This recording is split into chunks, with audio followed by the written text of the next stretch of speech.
After hearing the phrase, "everything is a weapon to a human," a desperate alien race abducted several humans, handed them ships, random gadgets, and a few instruction manuals.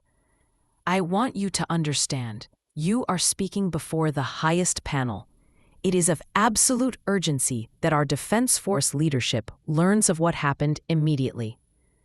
Yeah, okay, the being on the view screen said, voice faltering. Whether that was due to the weight of speaking before such high-ranking figures, or the events that had just unfolded, was unclear. The room for the highest panel wasn't grand, actually. It was quite small, not at all in line with the scale of decisions made there. But its purpose was steeped in history, bound tightly by tradition, so that 12 beings spanning 5 different species had to huddle at one end of the table just to get a clear view of the antique 2D view screen. One of the 12, the same one who had first spoken, addressed the figure on the screen again. Please confirm. Yours is a scientific outpost, population approximately 1,000? That's correct, the BAS commander replied. You said there were no casualties? Yes, none at all. That's never happened before. How did you manage it? It wasn't us. We asked the humans for help. Humans? The speaker repeated, unfamiliar with the term. The being on the screen made a clear gesture of embarrassment. I mean, species ZZ9. There was murmuring among the 12 as data about that species surfaced on their small handheld screens. ZZ9, an uncontacted race. No interstellar capability. Their first interplanetary expedition, if a brief visit to their moon even counted, had been recent and never followed up. The old table creaked as the speaker leaned forward, voice edged with disbelief. You're telling us that species ZZ9 successfully defended your sector from a warband? No, they wouldn't be capable of that. And as of now, they remain uncontacted. They know nothing of what transpired. What I meant was, we asked specific individuals for help. 4, to be precise. You're not making sense, another of the 12 interjected. We were about to perish, or worse, be taken as slaves. We were desperate. So, we tried to exploit a particular trait of species ZZ9 that we'd encountered before, something deeply embedded in their culture, almost absurdly so. You see, they were cut off. But you had been ordered to evacuate. Why didn't you just leave? Several expressions flickered across the being's face. Hesitation, discomfort, confusion. We sent out an emergency aid request after we first detected the incoming fleet. We had no means of evacuation. That statement sent a ripple through the room. The 12 quickly accessed their handheld devices, demanding details of the aid request. A minute passed in a heavy, suffocating silence as they read. The records showed the request had been denied. Officials had considered the risk of losing any dispatched ships too great, especially with dwindling military reserves. Shall I continue? The base commander asked. That near insubordinate tone snapped the 12 out of their silence. The speaker was the one to respond. Yes, explain this trait of species ZZ9. ZZ9. It said that everything is a weapon to a human. That is what we leveraged. We deployed them to an orbital debris field around Naren the gas giant, 3rd planet in our system. How exactly did you go about that? We gave them... Another interruption this time. The speaker raised a hand in apology. Please, begin at the beginning. By what criteria did you select these 4 humans? How did you even establish initial contact? The being on the screen cast a quick glance to the side. Once again, embarrassment showed plainly on their face. There was no time. The crew of the system hopper we sent to Earth simply searched for individuals in remote areas. Once located, they were questioned for willingness to assist. I want to state clearly, I alone take full responsibility for this breach of first contact protocol. And you found such individuals?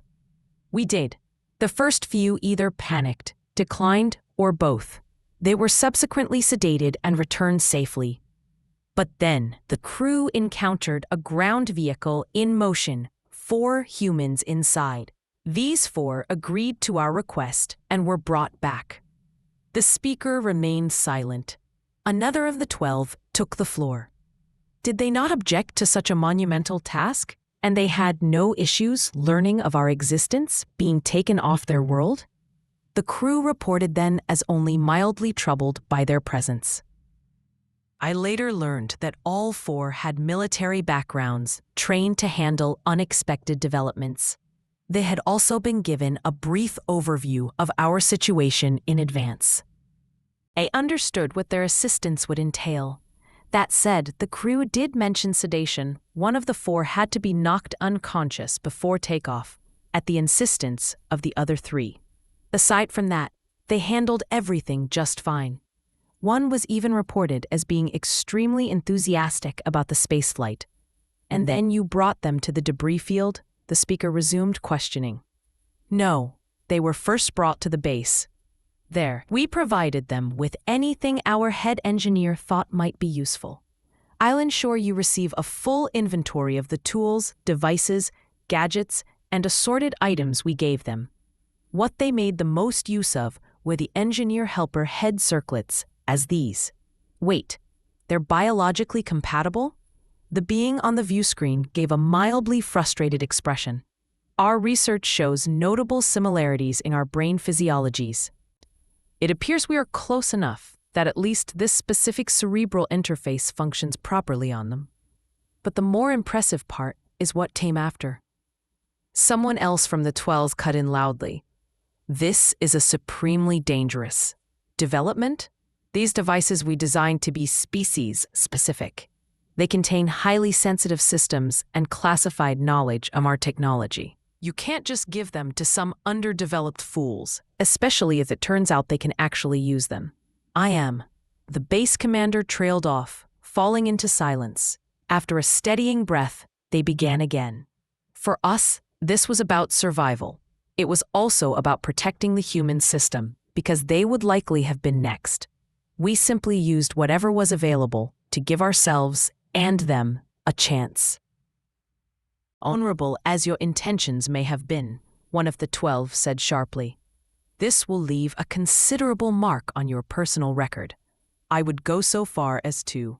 The speaker silenced the agitated official with a single raised hand, then turned back toward the screen. Please, tell us what happened next. Well, among the 4 humans, there was already a pre-established hierarchy. Their leader assumed command of all communication. They formulated a plan based on the intel we provided about the enemy and the available defensive assets.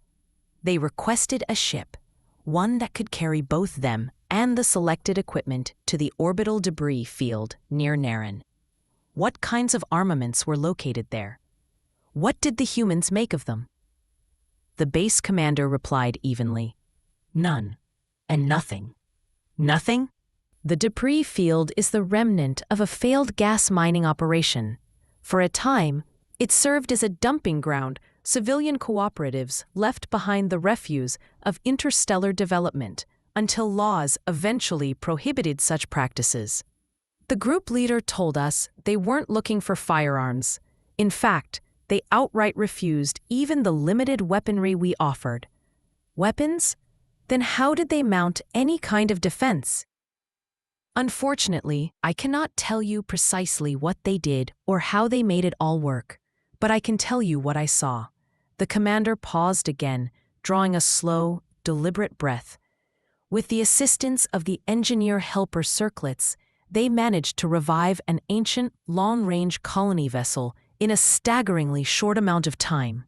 Using its built-in resource extraction tools, they began stripping entire subsystems from other derelict spacecraft scattered across the debris field. For a moment, the being on the screen looked away from the camera. Their tone shifted, tinged with disbelief. For some reason, throughout all their salvage work, they were broadcasting music on low-range subspace emitters. From what I could tell, It was an assortment of pieces from their homeworld. I think it might have been battle. Please do not digress, the speaker interrupted, pulling them back on track. Yes, sorry. They composed themselves and continued. We watched them tear out Rift Engine's units, not only likely defective, but several generations behind even our most obsolete models. They also seemed focused on collecting spent power plants and computer cores fragments I would otherwise call relics. All of it, engines, cores, power units, and more they brought aboard that old colonial ship to create, well, something. Up to that point, the 12 had listened silently. But one suddenly burst out with the question. What was it? What did they make? I honestly don't know. Before they completed the external modifications to their ship, we lost both subspace communication and visual contact with what they were doing. I initially assumed it was the Warband nearing our system who had disrupted the feed, but that wasn't the case. The interference cleared up shortly after.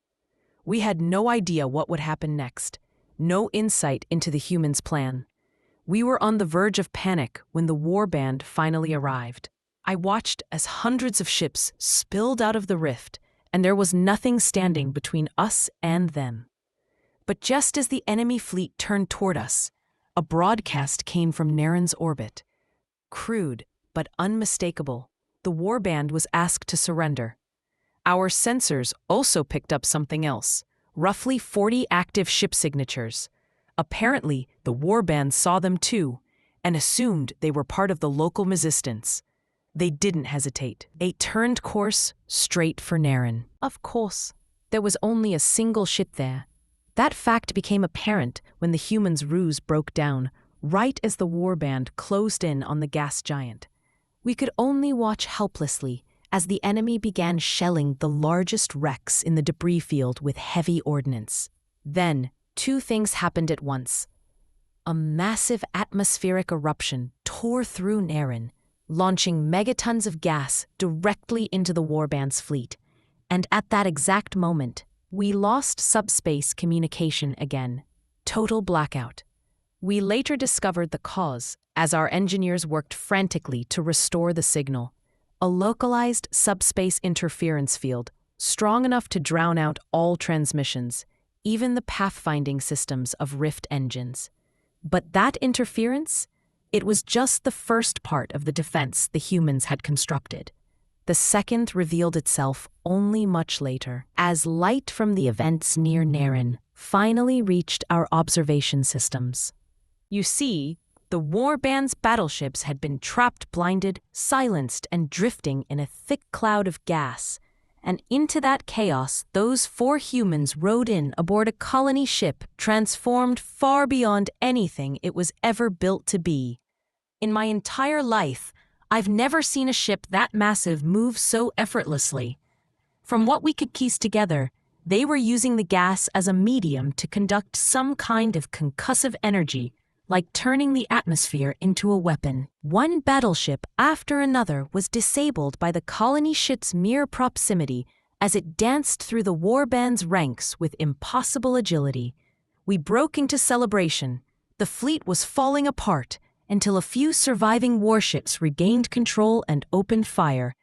The base commander paused, but the silence that followed remained undisturbed.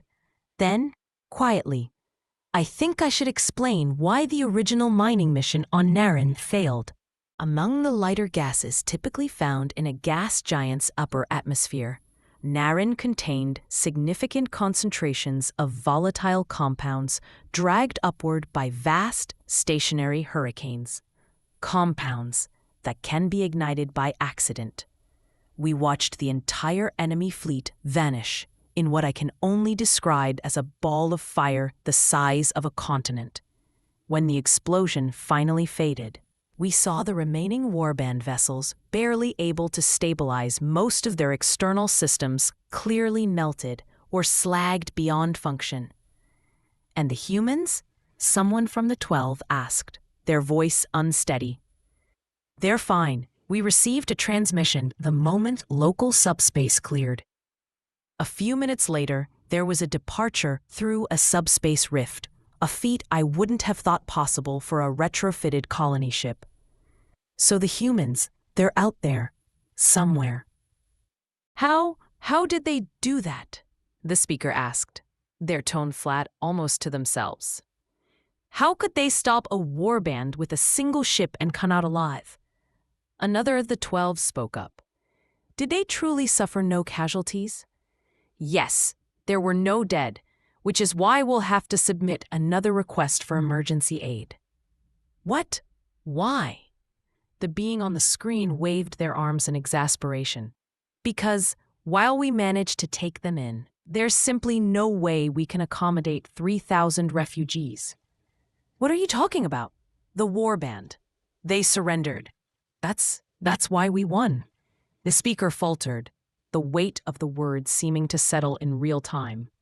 So when you said no casualties? Yes, I meant on both sides. I'm fairly certain the humans went out of their way to use strictly non-lethal means when disabling the warships. But now we have thousands here, people who are terrified of going back into space. They're begging to remain planetside. So, we need supply. 2 of the 12 opened their mouths, then closed them again. One just kept staring. Finally, breaking the silence, the speaker asked in a low, uncertain voice, "Can you put us in contact with those humans?" "I believe so," the base commander said, lifting a piece of paper into the frame. In their final transmission, they told us to contact them if we or anyone we knew were attacked again. They gave us this string of numbers. Apparently, it's some kind of identifier within a communication system used on their world. Did they say anything else? Well, they thanked us for the supplies we sent. And then the group leader said something about having great fondness for a plan that comes to fruition. I'm not sure the translation's perfect. There was a long pause as glances were exchanged among the 12. Then the speaker straightened in their seat and said firmly, "That will be all for now. We need to process this new information. Rest assured, we'll have more questions soon. For now, compile a full report of the incident and begin investigating this human communication system. As for your request, consider it approved. Submit the paperwork, and it will be handled." The base commander gave a wordless gesture of acknowledgement, and the screen went dark. The chamber held its breath in silence.